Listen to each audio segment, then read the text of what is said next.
Hello friends, good evening. Welcome back to my channel অনেক blog কন্টেই। তোমরা সকলে কেমন আছো? আশা করি সকলেই ভালো আছো। আমি অনেকটা ভালো আছি। ফাইনালি আজকে তোমরা থাম্বনেল এবং টাইটেল থেকে বুঝে গেছো যে আমি কোথায় এসেছি। হ্যাঁ ফ্রেন্ডস, আজকে আমি চলে এসেছি কাঁথি অরবিন্দ স্টেডিয়ামে, যেখানে তাঁত বস্ত্র মেলা আজকে হচ্ছে উদ্বোধন। তো আমি তো ভীষণই এক্সাইটেড আছি। তো কত রকমের শাড়ি, কী ব্যাপার, স্পেশালি তাঁতের উপরে কী কী শাড়ি আছে সবটাই শেয়ার করব। তাই দেখো ঝটপট করে কিন্তু চলে এসেছি। আর দেখতে পাচ্ছ স্টেডিয়ামের গেটটা জাস্ট অসাধারণ করেছে, খুব সুন্দর লাগছে। চারিদিকে কিন্তু অনেক দোকানপাট বসছে, মানে খাবারের দোকানপাট। তো যখন আমি প্রপার সেই জায়গায় পৌঁছাবো অবশ্যই তোমাদের শেয়ার করব। ফাইনালি তাঁত মেলায় যাচ্ছি।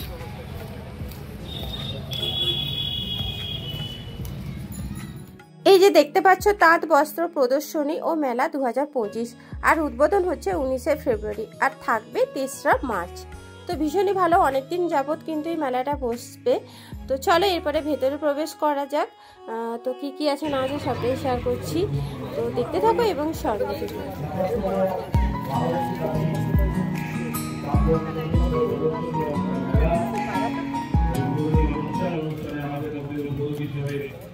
উপস্থিত আছেন পশ্চিমবঙ্গ সরকারের স্বাধীন দায়িত্বপ্রাপ্ত ভারপ্রাপ্ত মন্ত্রী মৎস্য দপ্তরের সম্মানীয় বিপ্লব রায় চৌধুরী মহাশয়। আমরা পেয়েছি রাজ্যের প্রাক্তন মন্ত্রী বিধায়ক অখিল বিধাজ।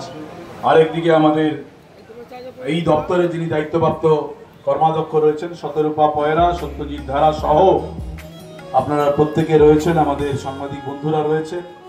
সো ফ্রেন্ডস, আজকে যেহেতু উদ্বোধন তাই দেখো অনেক বিশেষ অতিথিগণ এসছেন, অনেকে বক্তৃতা দিচ্ছেন। ভীষণই ভালো লাগলো, একটুখানি দাঁড়িয়ে শুনলাম। তো চলো এরপরে ঘুরিয়ে দেখাই কোন দোকানে কি কি শাড়ি আছে না আছে।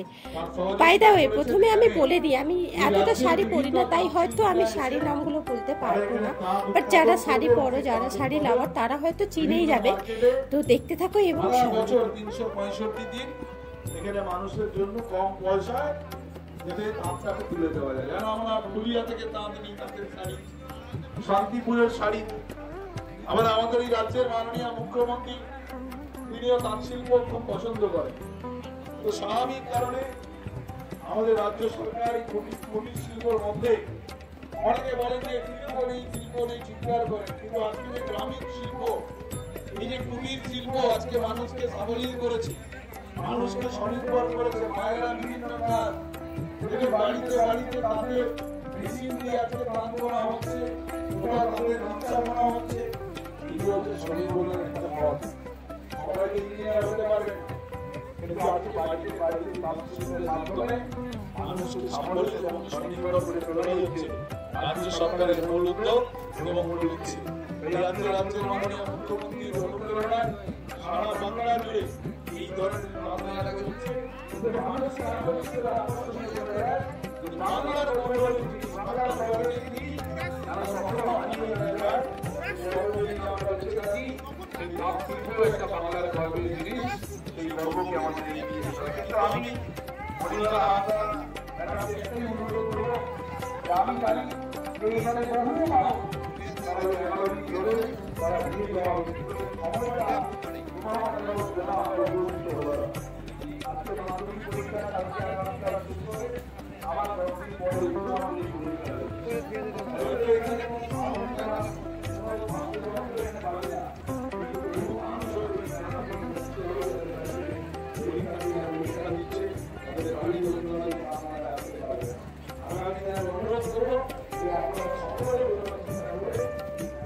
এখানে যেটা প্রথম ফুটিয়ে তুলেছে সেটা হচ্ছে তাঁত শাড়ি। তার সাথে সাথেও দেখতে পাচ্ছ কুর্তি, ব্লাউজ, লং ড্রেস, ছেলেদের ড্রেস, অনেক কিছু কালেকশন কিন্তু এখানে অ্যাভেলেবেল আছে, যেটা আমার ভীষণই ভালো লাগলো। যে শুধু শাড়ি কিনবে তা নয়, তাঁতের উপরে কিন্তু অনেক কিছু ড্রেস এখানে পাওয়া যাচ্ছে এবং সিল্কের শাড়ি টাড়িও দেখতে পাচ্ছি। আর এত সুন্দর সুন্দর শাড়ি প্রত্যেকেই পছন্দ হবে। এই যে দেখতে পাচ্ছি ব্যাগের দোকান, এই ব্যাগগুলোও কিন্তু সত্যি দুর্দান্ত লাগছে ব্যাগগুলো, যদিও আমি প্রাইসের দাম জিজ্ঞেস করিনি। আর হ্যাঁ, আমি কি কিনেছি নেক্সট একটা ব্লগে তোমাদের সাথে শেয়ার করে দিব যে এই মেলার থেকে আমি কি নিয়েছি। তো চলো দেখতে থাকো এবং সঙ্গে থাকো। ও হ্যাঁ, আমার যেটা স্পেশাল ভালো লাগলো সেটা হচ্ছে এই যে দেখো গণেশের একটা শাড়ি, এই গণেশের মূর্তিটা আঁচলে দেওয়া আছে, এত অপূর্ব লাগছে, একটা ইউনিক একটা কালেকশন, যেটা আমার সত্যি দুর্দান্ত লাগলো। যদিও আমি প্রাইসটা কত জিজ্ঞাসা করিনি, তো যাই হোক এটা কিন্তু আমার একদম বেস্ট শাড়ি লাগলো। তো চলো, অনেকটা বড় এরিয়া জুড়ে কিন্তু তাজমেলাটা বসছে, মানে ঘুরেও শেষ করা যাবে না। তো দেখতে থাকো এবং সঙ্গে থাকো, আমি কিন্তু সবটাই শেয়ার করবো।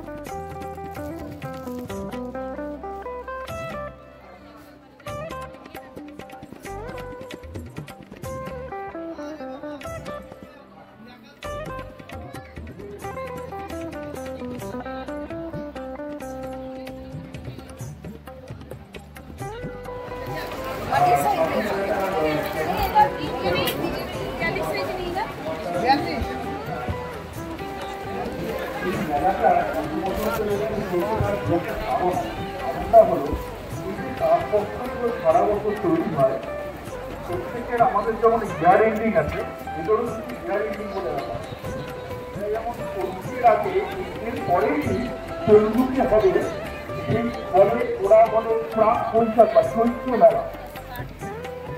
তো চৈত্রে যেমন সেলটা দেয়, চন্দ্রকে পুরো সেল দেয়। আর সেই চৈত্রের ঠিক আগে এইখানটা ফাল্গুন মাসে এটা করা হয়। মানে এই প্রাক পিডব্লিউসিএল ছিল তাদের ব্যবসাটা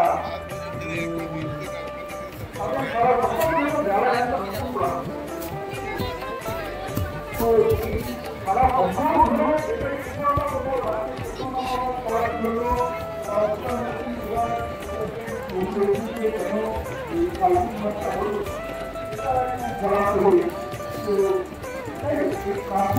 মেলাটা আমাদের খুব বড় ব্যাপার এবং এখানে কাফি মানুষ ভালোবাসে বাংলা চিরায়ত এই শাড়ি। এছাড়াও আরো বিভিন্ন রকম জিনিসপত্র তৈরি হচ্ছে। সেজন্য দু একটা কথা বলে আশা করি আমাদের এই মঞ্চে যে মাইক্রোফোন আছে সেটা সমস্ত দোকানে দোকানে সমস্ত প্রাইমারি নির্ভর কর্মসূচি বা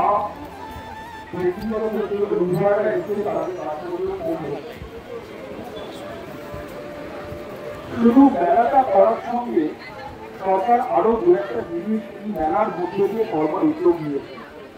যে উদ্যোগটা আমরা ডেভেলপমেন্ট অফিসারদের রাইটিং জানিয়ে দিয়েছিলাম বহুদিন আগে। মেলা যখন হবে, আপনারা দেখবেন কলকাতায় যখন বই মেলা হয়, কলকাতাতেও বই বিক্রি হচ্ছে, তার সঙ্গে বই নিয়ে আলাপ আলোচনা ইত্যাদি প্রকাশকরা করে থাকে। কিছু স্কিম আছে। এবার সরকারি স্কিমের সমস্যা এটাই, সরকার ঠিক আপনাকে কিছু এগিয়ে আসতে হবে। আপনাদের সেই সমস্ত জিনিসগুলো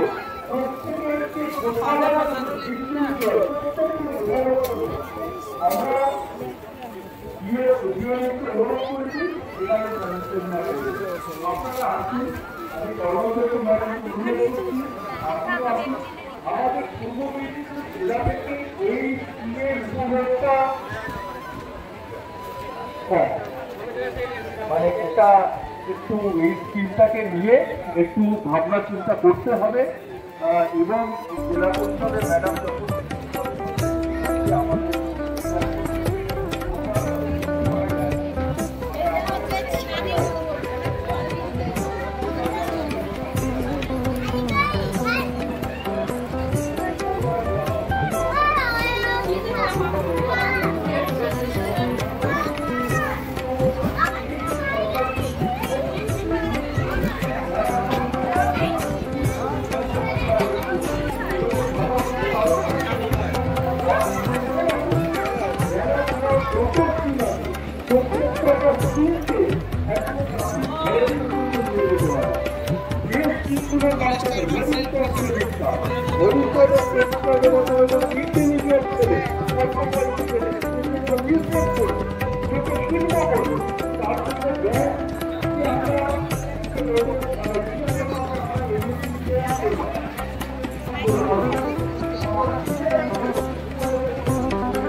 হ্যালো ফ্রেন্ডস, তোমরা এতক্ষণ দেখলে কাঁথি তাঁত বস্ত্র মেলা। তো কেমন লাগলো অবশ্যই কমেন্ট করে জানিও। আজকে কিন্তু প্রথম দিন, কিন্তু আজকে অনেক পরিমাণে ভিড় হয়েছে, দেখতে পাচ্ছ। প্রত্যেকে কিন্তু কেনাকাটাও করছে, বাট আমি আজকে কী কিনলাম দেখাইনি, নেক্সট একটা ব্লগে কিন্তু তোমাদের শেয়ার করে দিব। তো এটা বলে দিলাম যে 19শে ফেব্রুয়ারি থেকে 30 মার্চ পর্যন্ত আছে।